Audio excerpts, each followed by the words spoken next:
Welcome to All Things Chiropractic.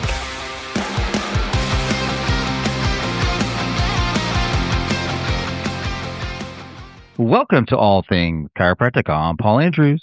Hello, I'm Dr. Mark Davini. All right, Doc, how was your New Year's? Did you do anything fun? It was great. You know, it's the typical stuff. You go, family, friends, eat a lot, have too much of everything. That's the way it goes. A champagne hangover, as it were. I don't even make it to midnight now that I'm old. You know what I mean? Oh my God. I know. No. Well, you're more of a night bird than I am. I just Yeah. I make it a point every year. I can't go to bed unless I see the ball drop.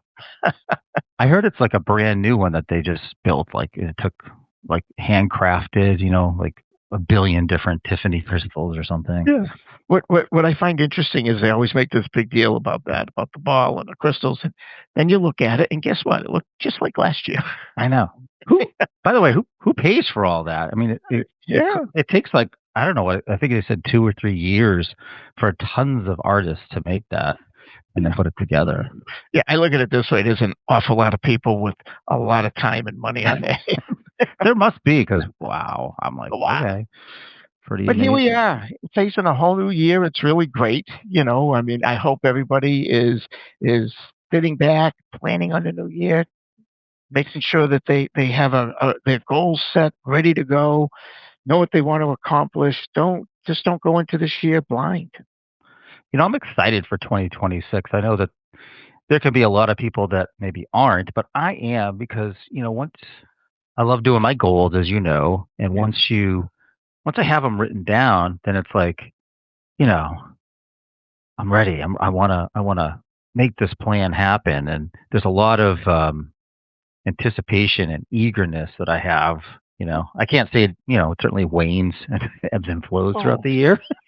But, Sure, details. for sure. I look at it too as, no matter what is going on and not going on in the world, this is your business, and you have to extract yourself from that and make it about only your business, your practice, your patient. Because all the other stuff, when it comes to those three things, don't matter really.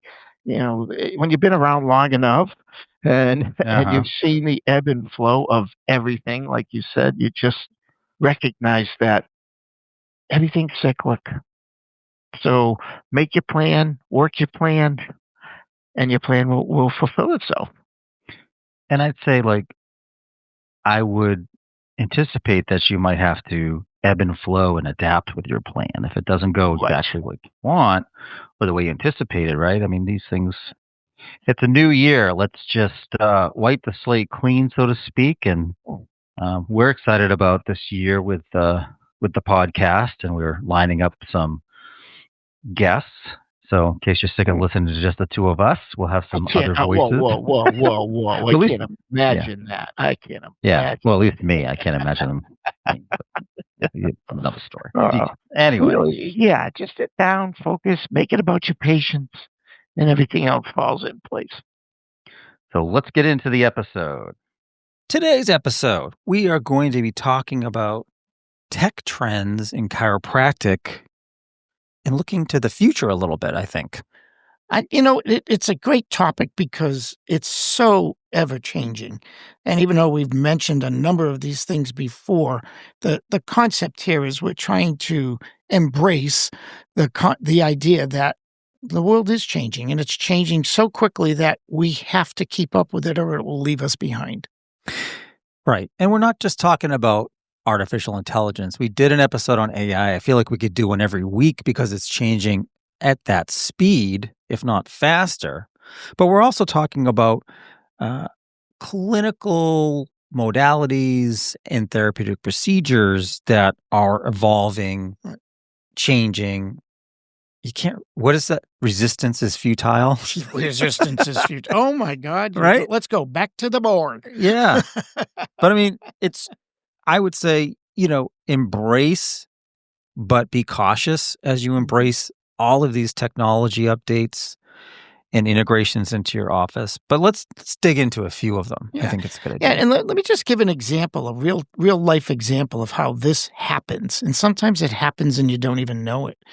Prior to COVID, we'll say the older generation of practitioners loved going to live seminars.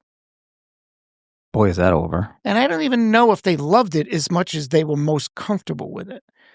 They weren't embracing, even with caution, the whole idea of online education. They just didn't do it. They went to a class. Sometimes they'd sit in the back, read the paper, and fall asleep, whatever they did, but they did live classes. COVID comes along, and there are no more live classes. They were forced to learn the technology, learn how to do online classes. And you want to know something? You're not going to keep them down on the farm anymore. They love it. Yeah, the toothpaste is out of the tube. But, regulatory boards across the country had to address the fact that CEUs were coming up, doctors needed to get them, and they were either silent or did not allow for online education. And they had to make that pivot. And a lot of those jurisdictions have not pivoted back. Right. And here we are with a whole tech shift where all generations now use online education. And the idea of going to a seminar live is dying. Yeah, there's a lot that plays into that. We talked about generations and right. But tech made a difference. And nobody did this with the idea of this outcome. It was definitely an unintended consequence of COVID, was that online became one of those things you go, geez, this isn't so bad. I can sit here in my underwear, watch a video, and get CEU credits. Shall we not picture that there, buddy? Yeah. How many times have you seen these snippets of somebody who's, on a video conference and forgets that they're wearing their underwear and stands up and so stupid. Yeah. Are you saying how many times have you seen it or how many times have I done it? Yeah, right. Yeah, both maybe. So, okay. The speed at which technology is evolving is amazing because, back in the day, I went from these 3-part, one write systems to a DOS machine that I had to use floppy disks to boot up. 5 1/4 floppy disks. Right. Yes. And then you get the first computer with a hard drive that, the memory is a fraction of what your phone is today. And you think you're all high tech and everything. Yeah. I remember being told in my first computer, the 20 megabytes, I would never fill it in my lifetime. Amazing. Yeah.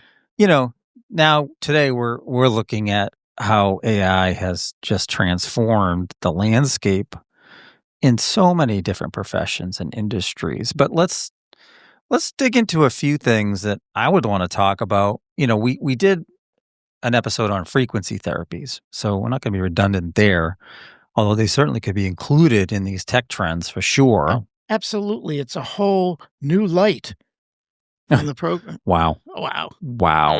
Whole new light on treatment. He's so proud of himself right now. Look at that. So a few basics that have improved. I think, although maybe some offices still use the setup with the strings for the posture analysis, but we did a whole podcast on posture. Yeah. The digital posture analysis can be pretty good.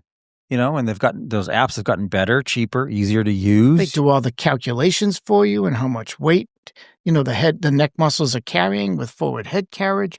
I mean, technology is a wonderful thing. If you use it well, it can ease your practice procedures and protocols, actually do them better or help you do them better. And there's revenue to be made here. Speaking of revenue, one of the emerging modalities is a shockwave therapy, right? It's this percussive ultrasound, basically. Yeah, high intensity, high frequency ultrasound that penetrates way more than regular ultrasound and does way more. We've hosted some of these in-person CEUs, speaking of those, and the machines themselves, they're all programs. So it's really pretty easy to decide. You just basically decide, where am I going to put this? Mm-hmm. And then the machine kind of does its thing. And shocking. Shocking. But not from an electrical standpoint. What's happening because it has a unique noise to it, Right.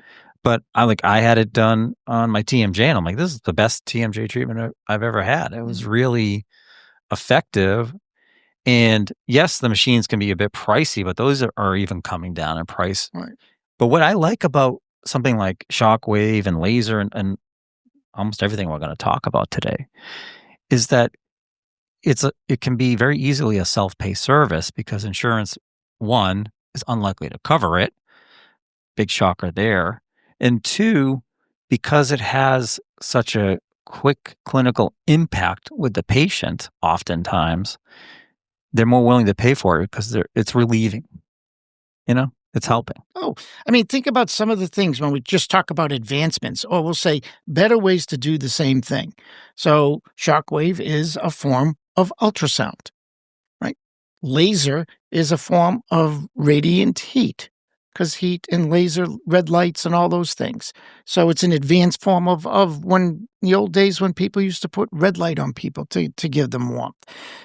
We have computerized axial decompression, which is really a computerized form of traction. So, I mean, Depends on who you talk to. It's traction. I'm sorry. Anybody can say what they want. I have absolute proof that it's traction. Exactly. And, a good friend of ours, Dr. Josh Dunsky, always says that decompression is the outcome. It's not the treatment. Why is it that Medicare looks at computerized axial decompression as a different service than mechanical axial decompression? It's a great question, and it's the one thing that allows us to differentiate the pricing of it. And I think for the most part, because of the expense of the machines, Medicare doesn't want to get into what the reimbursing for that service, where regular mechanical traction, one way or another, they're going to pay their small amount of money, if that. And it's not to chiropractors. We know it's only to other disciplines. But they do distinguish between decompression, axial decompression, or computerized axial decompression, and mechanical traction. But the fundamental principle of it is still traction. I went all the way up at one point to the manufacturing and the doctor, well-known doctor who actually was repping this particular device, and we were trying to defend the doctor before a board. And all I wanted from this well-known doctor, if I were to say the name, was a statement saying that decompression is not traction. And he wouldn't do it. Right. Because he said, well, doc, ultimately we know it's a form of traction. So, and that's not the discussion so much. That can be for another. But there's an irony podcast. here. There's an irony that AMA CPT in 2020 said intersegmental traction is not mechanical traction. Correct. Axial traction is not mechanical traction. No, axial is traction. That's the only thing that's right. That's but computerized axial traction is not mechanical traction. But isn't computerized mechanical in a sense? You would think. Maybe the definition of mechanical is different than our definition of mechanical. But aside from CPT just living in their own world of non-reality here, the bottom line here is that what we're doing are really more high-tech advances to pre-existing situations and treatments that we've had before. Simple as that. I mean, look at wearable tech today, right? So you sit there, you have your iWatch, you have your Fitbit, you have all these things that are on your wrist now, right? And you can monitor your pulse, and it will project your pulse to an app that will monitor it for the day, your exercise programs or whatever. And I remember the day when I wanted to train with a pulse meter, and it was this uncomfortable, ridiculously binding strap around my chest that actually had a wire to the receiver of it on my body, and I would try and use that as my pulse monitor. And all it did was monitor my pulse. Now I have something on my wrist that tells me everything, and if I hold it for 30 seconds, I can get an ECG. So advances of the same thing. Technology. So this quote from John Lasseter I like because it ties in chiropractic, as we've talked about, as art, science, and philosophy, right? The art challenges the technology, and the technology inspires the art. There you go. So if you embrace it. But gone are the days of, I think, privacy at this point, because people are walking around now. I've seen it at conferences very specifically with these pendants around their neck, and they're AI transcribers. So they're not recording you, but they're transcribing everything everybody says. Everything. Everything. At every moment, unless you turn it off. but you don't know if it's on or off. The user might know it's on or off. You don't know what's on or off. This can all the way go back to even education. You and I were touring Life West not that long ago, and other colleges also have this, but they were talking about these mechanical electronic figures that would lie on a table and measure the amount of force that was applied through a thrust to try and train the new doctors to be consistent and understand the differences between this kind of push and that kind of push or whatever. And it's this feedback to the trainee that they are pushing too hard, they're pushing too soft. Maybe they could go a little deeper. Maybe they can go a little bit more shallow, whatever. This technology didn't exist before. I mean, when I went to school, our feedback was ouch. Yeah. If it was too much, it went ouch. If it was too little, it didn't work. You ruined each other's spines. Yeah. We all walked out of school as a half cripple, you know? So. Right. Didn't they say that it takes like 3 to 5 years to straighten out what? Yeah, usually it's your spouse who was the one who took the brunt of it. So. Yeah, right. Yeah. Right. So, you know. advances in technology to do the same thing. But, here's where you have to be cautious, because overlay the technology strides that are enormous and quick with ethics and practical considerations.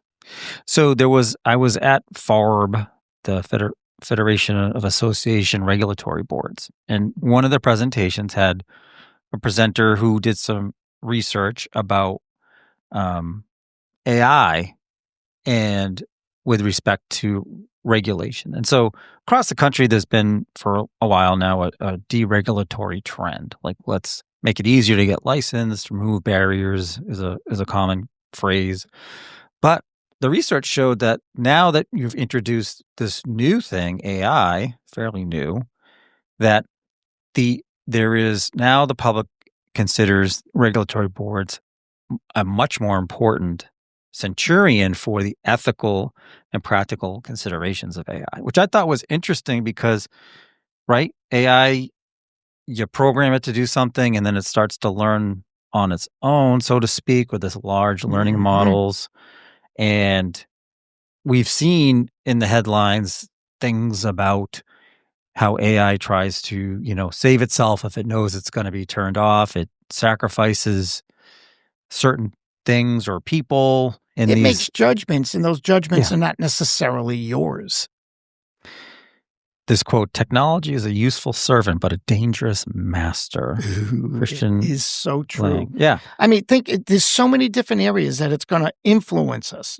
Diagnostically, if you think about that, we have always had surface EMGs and things like that as far back as I can remember, but way more sophisticated now.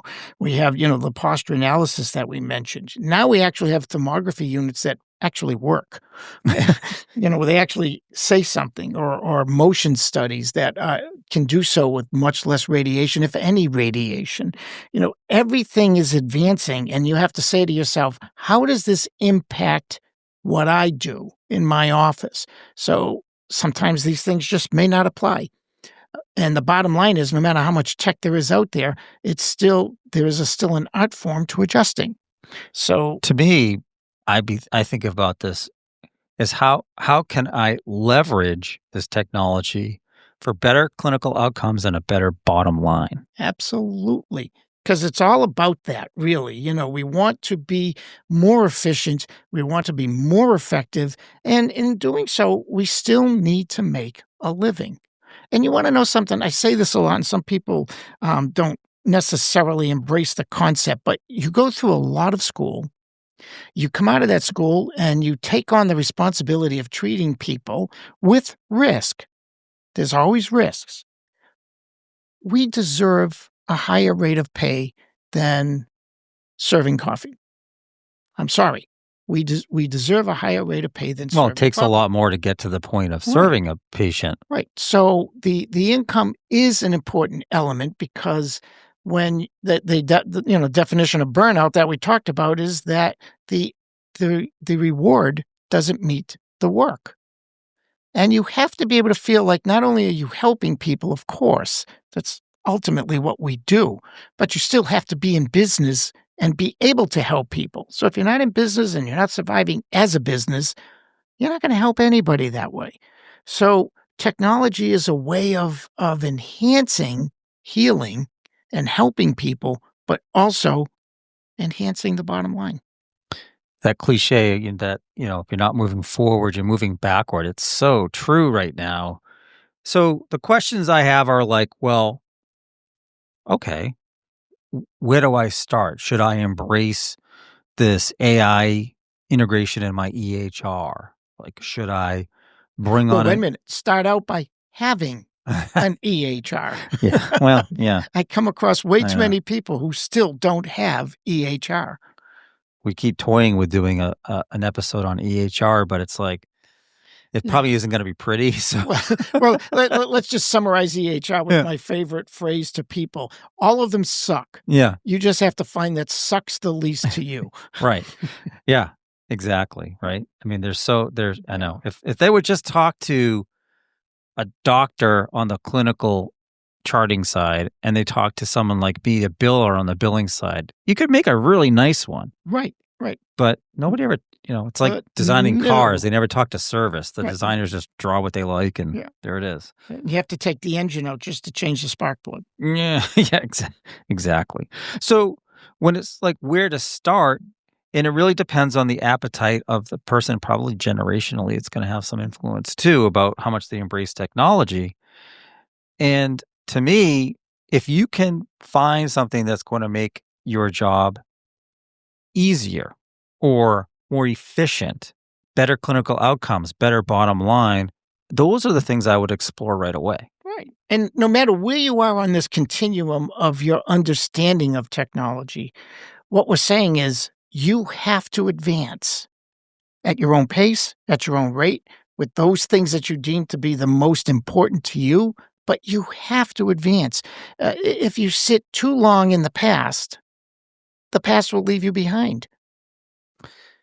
Yeah, if you're not moving forward, you're moving backwards. You're moving backwards. And because of the rate of change that's taking place, that statement becomes more and more acute. Where sometimes we could get by and ignore certain things for a certain period of time because, everything's good. And then finally, somewhere along the line, you might be forced into a change, and the change is mild to moderate at most, and everything is still good. But I can tell you right now, if you're not keeping up, it's going to be totally different by tomorrow. Right.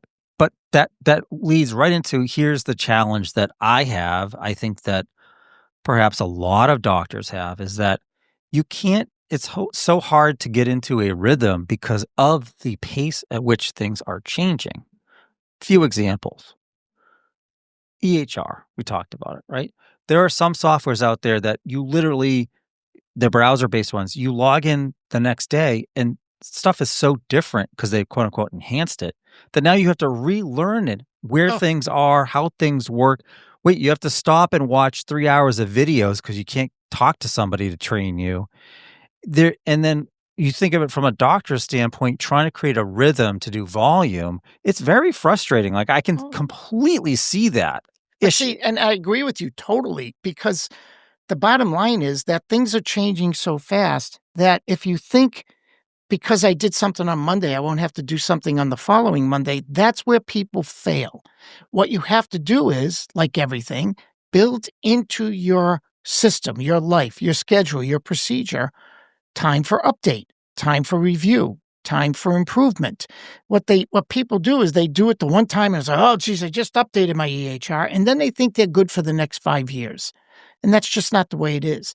Part of being in business today is that you have to embrace the idea that there will be constant change at a rate that sometimes is neck-breaking. No pun intended as a chiropractor, but, it's one of those things where you just look at it and say, some things I just have to check. Just like updates. You get updates on your computers all the time because things change. But yet you refuse to see if you need an update on a regular basis. And if you do the updates on a regular basis, then maybe the changes are incremental and not dramatic. But if you wait until so many updates have gone by and you keep ignoring, Now, all of a sudden, you have Windows 11 coming in and your computer no longer works. I think the challenge there is the carve out, right? So I agree with you, carving out routine time for these types of education updates or technology updates or whatever updates.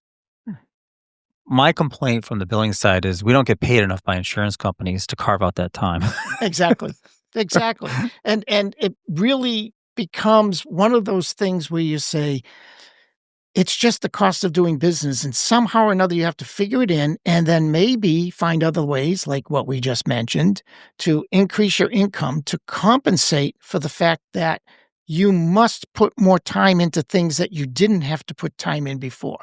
You know, back when travel cards were travel cards and it's the way we rolled, when I finished writing that note with that patient, I was done. There was no other place it went. There was nothing else I had to do to it. That was the note.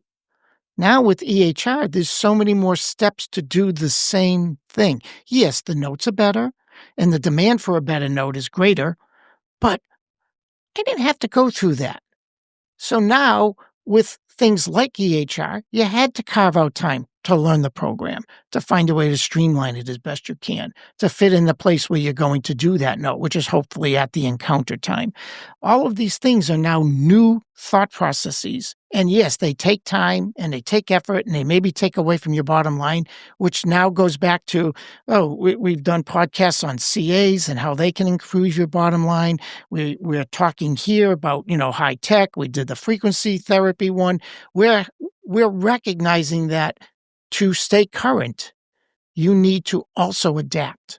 And if you don't, Darwin used to, the phrase that came through Darwinism was survival of the fittest. And Darwin never meant survival of the fittest. That was a misinterpretation of his whole principle. The main principle he meant was survival of the adaptable. And that's where we are right now. If you don't adapt, you will be left behind. Let me give you a good example, like in my mind. Digital x-ray. So when the doc I was working for moved from automatic processing to digital x-ray, he said, well, this is great because I'm gonna save a lot of money because I won't have to deal with the chemicals and the processor and the time of processing and all this stuff. And by the way, you get a better quality picture in the first place, right? The reality was that the expense just pivoted. It went from all of the chemical related in the processing to IT support and computers and backups and new motherboards and right. And so there really wasn't a savings of money per se, but if that's your only thought, expand it because one, you get a better quality picture, easier to take, faster. It's done instantly. So you're actually getting back time. So the efficiency to me is the reward. Comes in other ways. Right. It comes in other ways. So you can say, well, instead of waiting for that thing to process and pulling a CA out of their duties for the 5 minutes it takes to run these through and then hope that the film was correctly exposed. Because I can tell you I've blew a couple of films myself at the best. Oh, I don't know what happened, Doc. I turned the light on. That's exactly what happened. And there it is. Yeah. So, and you get to see right away so you can adjust the quality and it doesn't cost you another piece of film and processing time to take another snapshot if you need to, right? So to me, it's like pull back a little bit and look at the other ways you're going to be able to take time back, which could create, I could see another patient. And also it's technology. Sometimes the technology, there is no choice. And the x-ray is a perfect example. We teach an x-ray course for a state that allows CAs to take x-rays as long as they go through 50 hours of training. And we do that training for them. When I first started teaching the live portion of that program, I would ask how many people in the class had digital x-ray. You'd get 10, 20% of the people in the class. Now, when I ask people, how many offices have digital x-ray, it's 100%. So it's a technology that was thrusted upon us and we didn't have a choice. So people embraced it. It's expensive. There was a learning curve. Everything we're talking about that people try and avoid, and it happened with x-ray. But in the end, it was better. It was the same feeling going from processor to digital as I had going from hand developing to processor. All of a sudden, it's revolutionary. A good friend of mine, I remember I was sitting with him and he was saying, I just did something. I hadn't quite graduated yet. And he was we're talking and said, I just did something that enhanced my bottom line. I said, really? What was that? He says, think about it. And I thought, and I said, you put in a processor. He goes, yep. And it enhanced my bottom line because now I can develop films right there. I don't have to wait till the end of the day. Same thing with digital, right? For those of you who never hand develop, thank God. But to go from a processor to the digital is the same thing. I've enhanced my bottom line. I'm now able to take an X-ray faster, better, and probably will use it more because of those two things. So I guess some of the takeaway I have is that if you are someone who resists change, I think we all do as we get older, is, dip your toe in, find something that you can help with at least with your efficiencies, which I think will help with your bottom line, whether it is AI integration with your EHR or taking a look at one of these modalities that are emerging and increasing your self-pay services versus trying to rely on insurance reimbursement, which we know is going nowhere for the most part. So dip your toe in. Get into the fight because otherwise you're moving backwards. And if you're one of these docs who have everything's still paper, you are wasting a lot of time and money. You really are. Yeah. And we can tell you, if you only plan on being a business for the next 2-3 years or whatever, and you say, oh, I'm going to sell my practice when I'm done. If you don't bring your technology to the place where the people graduating from schools today think it should be, you've diminished the value of your practice dramatically. So it's one of those things where I think Paul said it earlier in this podcast, you're going to have to do it. Pick what's important to you, but do it. So lastly, I'll ask, do you think there's ever going to be a day where technology will be able to replace the doctor in adjusting the subluxation? Great question, because they have robotic surgery now and all these other robotic things. massage. Robotic massage, and my answer to that is no, because the art of it will never be replaced. And what we've mentioned in other podcasts about subluxations being somewhat of an ill-defined entity at this point in time, which relies a lot on the doctor's expertise, collective knowledge, experience. We're not there yet. So probably would never say never, but for the most part, no. We're pretty safe for a good long while. At least what we do does require us to do it. Till Skynet creates, has consciousness. Yeah. And resistance is futile. Yeah, boy, is it ever. Okay. Well, thank you again for listening to another episode of All Things Chiropractic. I'm Paul Andrews. And I'm Dr. Mark Davini. Thank you. Thanks for listening to All Things Chiropractic. We'd love to hear from you. Visit allthingschiropractic.com with comments, episode ideas, or questions. Or connect with us on Facebook and Instagram at All Things Chiropractic Podcast. Be sure to join Dr. Mark Davini and Paul Andrews next time for another episode of All Things Chiropractic.